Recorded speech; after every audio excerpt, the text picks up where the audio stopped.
Hi, my name is Nick Muhammad Khairun, and I am one of the speaker, which include Muhammad Zulfikri and Daniel Haikal. We will be presenting about translation. We have two texts that we will elaborate more. Next, the text one is from the source text, which is in English, and we'll be translating it in Malay. So this is a source text based on the headlines alone. You can see that clearly it is in English, as Manchester United striker Mason Greenwood further arrested on charges of making threats to kill and sexual assault. Next, uh, now that we have translated in English to Malay translation, you can see that we have omitted some of the changes from the source text, which is in English. For example, from the previous slide, penyerang Manchester United Mason Greenwood telah ditahan kerana disyaki membuat ancaman untuk membunuh dan melakukan serangan seksual.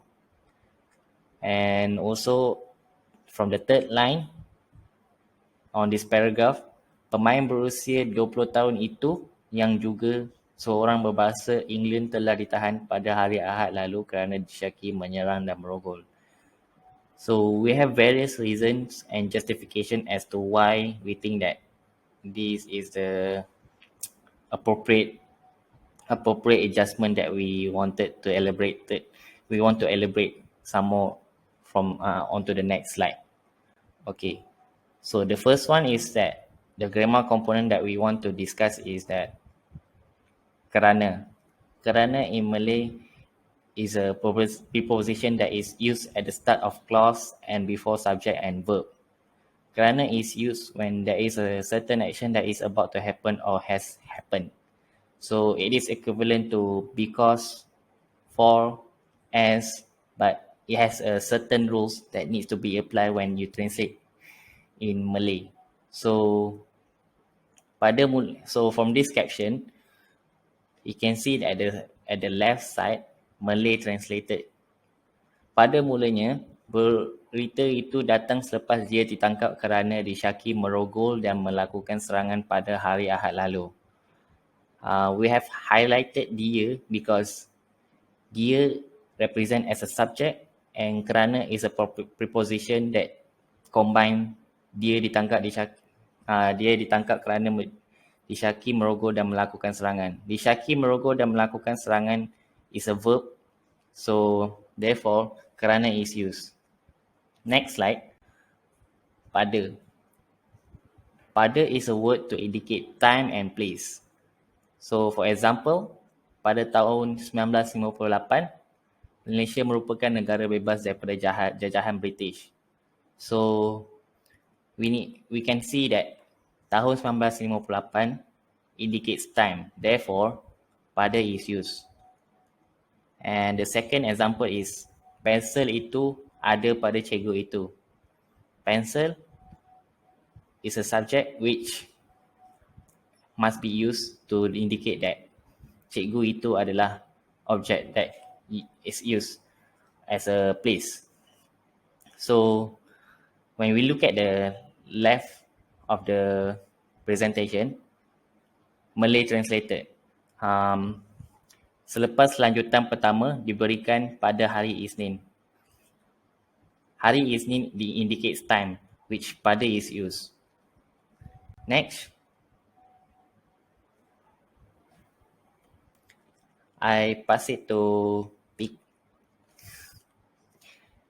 I will be passing to the other speaker, who is Zulfikri. Thank you. Thank you to Nick Muhammad Khairun for the good explanation about the introduction and some grammar component. Now, I will continue with the grammar component that been taken from the article. Before that, my name is Muhammad Zulfikri bin Kamaruddin. I'm from DEC 6B. Today, I'm gonna discuss about grammar component that been taken from article about Manchester United striker Mason Greenwood. Let's take a look for the first example.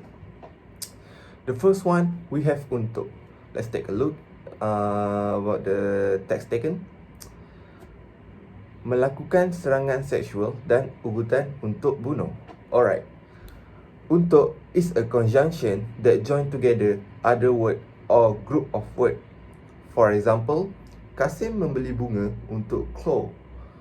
Tunggu di sini untuk sementara. Alright. From what we see, untuk is being translated from for. So untuk is basically a conjunction in Malay. Let's see other example. In here we can see conjunction has three types. The first one is coordinating conjunction that has for, and, nor, but, or, yet, and so. Subordinating conjunction that contain after, although, as, and more that. Correlative conjunction either, or, not only, and but. If we refer from the text, ugutan untuk berbunuh. Untuk from English is for, so this is coordinating conjunction. Alright, next we go for compound word. We refer to the text that being translated from the English version. Jawatan Kuatkuasa Polis Greater Manchester telah. In here, kuatkuasa is a compound word. What is compound word anyway? Compound word is a union of two or more words. This is when two nouns are combined to form a new noun. For example, as we can see, is ambil alih, biru laut. You can also say jalan raya, bunga raya. Many example out there. Alright, next. Now we're talking about proper noun. I bet everyone know about nouns in their life. So here we're talking about. Let's refer the text that been translated first. Penyerang Manchester United dan England Mason Greenwood. A proper noun is a word or group of words that is the name of a particular person or thing, and that usually begin with a capital letter. For example, as you can see here, I put Amir, Kamel, Malaysia, and even Manchester United is a proper noun. Noun as a various of type. Common noun, abstract noun, concrete noun, countable noun. There's so many type of noun. Alright, now I will move to Haikal. Thank you for listening to my presentation. Haikal, take it from me. Alright, thank you Zulfikri for explaining the grammar components that you have stated. Alright, for the next text, we will be explaining about what we did for the text 2, from Malay to English component. Okay, so this is a source tag that we found, and we have put it here just so that everyone can see some of the changes that we will be omitting later on. Alright, this is the translated text that we have omitted. As you can see, example that I could state is that its CEO Tony Fernandez places high confidence in his company's own super app. So we have certain reason as to why we want to changing it, and some justification of it. And the next slide I'll be explaining about it. Possessive pronoun. So it is a pronoun of a word or phrase that is used as a substitution for a noun or noun phrase, while possessive pronoun is like a branch of a pronoun, which is a more general term, and possessive pronoun is like a specific function of it. It is a part of process that takes part of a noun to show position or ownership. As you can see, these blue words that I have highlighted is some of the example that is prone to use. Her, his, its, my, our, their, your, mind. If you look at the left side of the translation, which is the English text translated language, I highlighted it because if you read the full sentence of it, its CEO Tony Fernandez places high confidence in his company's super app. It indicates that the company, which is from the AirAsia, if you read the full the article or the text, Tony Fernandez owned AirAsia, and it indicates that AirAsia owned by Tony Fernandez. Therefore, Tony Fernandez places high confidence in his company's own super app, which he also owned the right to have super app, and putting some significance that his means that he he owns the super app. Hello, my name is Daniel Haikal, and I will be discussing the rest of the examples that we have identified in our second text. So our second example is concerned with possessive pronouns. So in the Malay source text, padanya ia tidak mustahil kerana AirAsia dulu bermula kecil dengan 2 pesawat dan kini menjadi syarikat penerbangan keempat terbesar di Asia yang mengendalikan 90 juta penumpang setahun. And in our translated text, for him, it is not impossible because AirAsia started small with 2 aircraft and is now the 4th largest airline in Asia, handling 90 million passengers a year. So before we compare the two texts, first we must note the differences in noun grammar laws that are present in both languages. So for Bahasa Malaysia, which is the source language, nouns are divided into 3 main subcategories, and they are kata nama khas, used for and their equivalence is pronouns in English. Kata nama am, which is used in reference to everyday objects, and then kata ganti nama, which is used to refer to a person without using their names. So in English, as you can see, the grammar law surrounding nouns, especially pronouns in this case, is much more convoluted. As you can see, there are many divisions, subdivisions, and different types of English pronouns. So let's compare the text.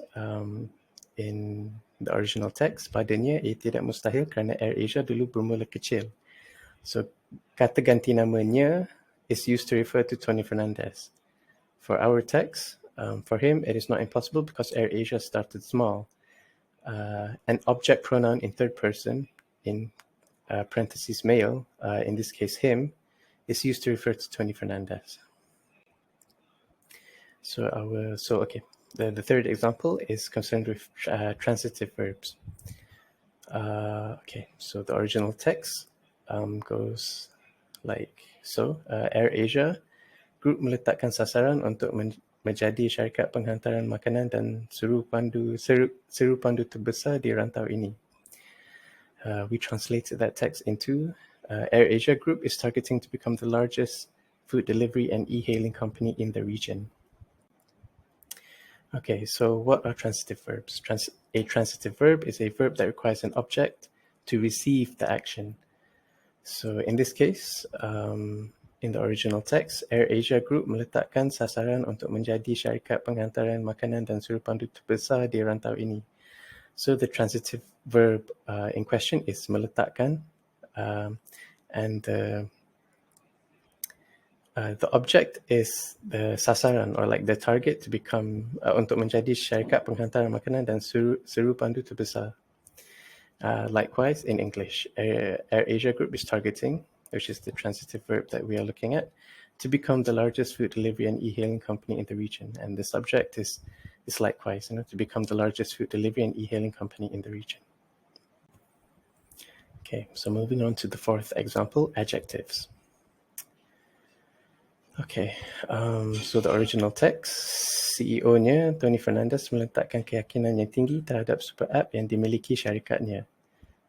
We translated that as its CEO, Tony Fernandes, places high confidence in his company-owned super app. So adjectives. Adjectives are words that modify and describe nouns. Adjectives do not modify verbs or adverbs or other adjectives, so they only modify and change the quality of a noun. As you can see in the original text, CEO-nya Tony Fernandes meletakkan keyakinan yang tinggi. So here, the adjective tinggi is used to affect the noun keyakinan. And likewise, in English, it's CEO Tony Fernandes places high confidence in his company-owned super app. So the word high is an adjective that changes the quality of the noun confidence. Okay, so now moving on to our last example, conjunctions.